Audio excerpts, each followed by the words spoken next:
Cette interpellation de maître Fabien Kenyé à Douala nous sert de prétexte pour poursuivre la réflexion ce soir autour de la question des arrestations illégales et même des détentions arbitraires au Cameroun. C'est l'objet de la chronique de ce soir avec Michael Tipio. Bonsoir, ce n'est pas la première fois qu'on entend les cris des ONG de non-sens qu'elles appellent des arrestations arbitraires au Cameroun. Bonsoir, Alain Ghislain Kanga. Disons-le d'entrée, le Cameroun a été confronté ces dernières années à des défis politiques et sécuritaires, notamment dans les régions anglophones où des groupes séparatistes ont lancé des attaques contre l'armée et des civils. Et dans le cadre de sa réponse à ces défis, le gouvernement camerounais a pris des mesures de sécurité qui ont parfois conduit à des arrestations arbitraires, à des détentions prolongées, débouchant quelquefois sur des procès pas toujours équitables selon certaines organisations non gouvernementales. Les défenseurs des droits de l'homme dont vous avez parlé tout à l'heure signalent régulièrement des cas d'arrestation arbitraire et de détention illégale dans le cadre de la répression, de la dissidence politique et de la liberté d'expression. Tenez, entre 2016 et 2023, de multiples cas d'arrestation arbitraire ont été signalés dans notre pays.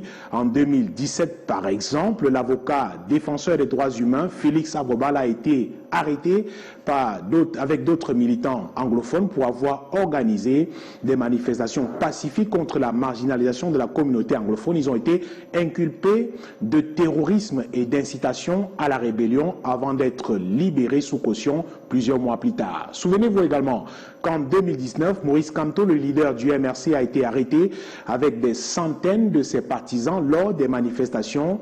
Ils ont été détenus pendant plusieurs mois également avant d'être libérés sous caution selon les mêmes organisations. En février 2021 également, le journaliste Samuel Ouazizi est décédé, rappelez-vous, en détention après avoir été arrêté par des forces de sécurité en août 2019 pour avoir couvert les manifestations dans les régions anglophones du pays. À ces quelques exemples s'ajoutent plusieurs autres qui montrent malheureusement qu'il y a eu plusieurs cas récents d'arrestation illégale de journalistes, défenseurs des droits humains et même d'hommes politiques au Cameroun ces dernières années. Ces pratiques, selon des organisations non gouvernementales, sont souvent utilisées pour faire taire les voix critiques du gouvernement et pour restreindre l'espace de la société civile et des médias indépendants.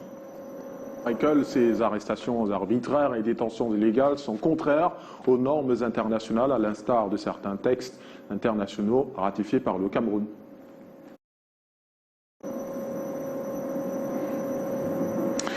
Effectivement, Alain, notre pays a ratifié plusieurs textes internationaux qui interdisent les arrestations arbitraires et garantissent le respect des droits de l'homme. En première position, nous avons la Déclaration universelle des droits de l'homme de 1948. Le Cameroun a ratifié cette déclaration en 1960. Son article 9 dispose que nul ne peut être arbitrairement arrêté, détenu ou exilé. Deuxièmement, le pacte international relatif aux droits civils et politiques de 1966. Le Cameroun l'a ratifié en 1984. L'article 9 de ce pacte dispose que tout individu a droit à la liberté et à la sécurité de sa personne. Nul ne peut faire l'objet d'une arrestation ou d'une détention arbitraire. Et le même article poursuit en disposant que nul ne peut être privé de sa liberté si ce n'est pour des motifs et conformément à la procédure prévue par la loi.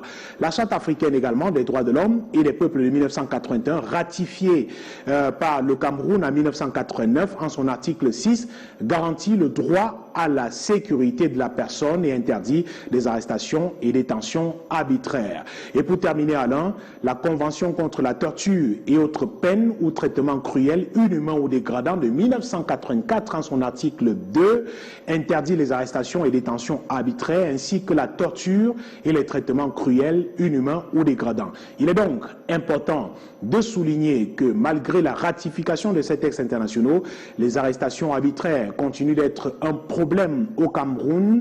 Les organisations de défense des droits de l'homme ont régulièrement signalé des cas d'arrestation arbitraire et des détentions prolongées sans procès équitable. En le faisant, signalons-le, le Cameroun viole ces instruments internationaux qu'il a librement ratifiés.